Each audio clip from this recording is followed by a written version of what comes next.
नमस्कार दोस्तों, हमारी आज की कहानी है सास गुस्से में बोली।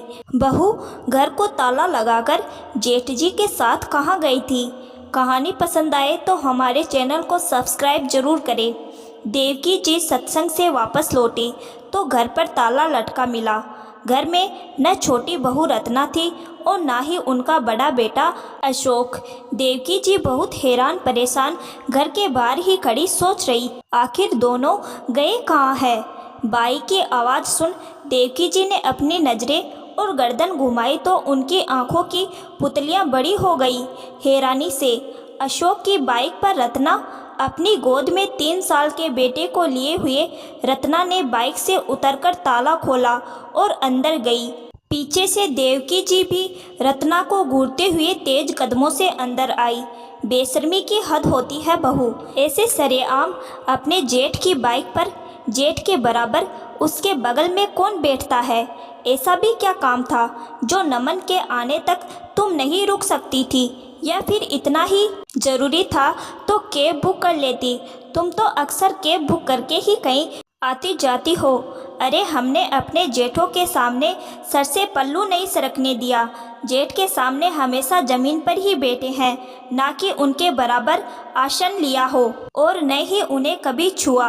अरे छूते कैसे, जेठ को छूना भी पाप होता है, और तुम जेठ के बराबर गाड़ी पर बैठकर चली गई। देवकी जी अपने ही रो में गुस्से से बोले जा रही थी।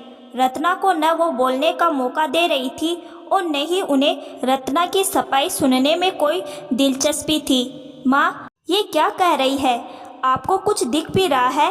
पीछे से अशोक ने भी तेज स्वर में कहा।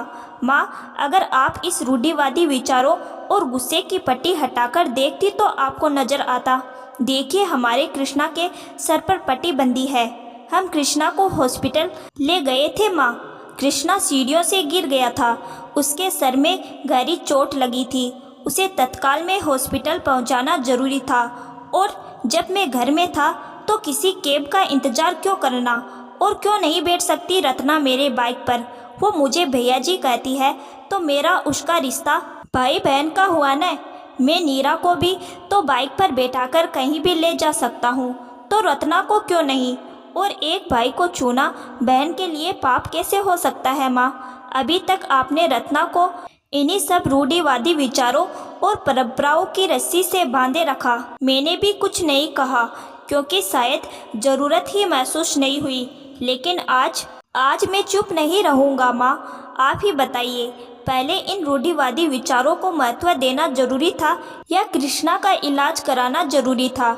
अशोक की बात सुन देवकी जी से कुछ बोलते नहीं बन रहा था। उन्हें भी अपनी गलती का एहसास हो चुका था। उन्होंने नन्हे कृष्णा को देखा और लपक कर उसे गोद में उठा लिया। उन्होंने रत्ना को देखा और बोली, बहू माफ़ कर दे मुझे। जिन रूढ़िवादी विचारों से मैं जीवन भर बंधी रही, उसी में आगे की पीढ़ी को भी बांधे रखना चाहती थी। रत्ना की आंखों से अश्रुधार बह रही थी। रत्ना आगे बढ़कर देवकी के गले से लिपट गई। दोस्तों, कहानी के बारे में अपने विचार कमेंट में ज़रूर बताइए।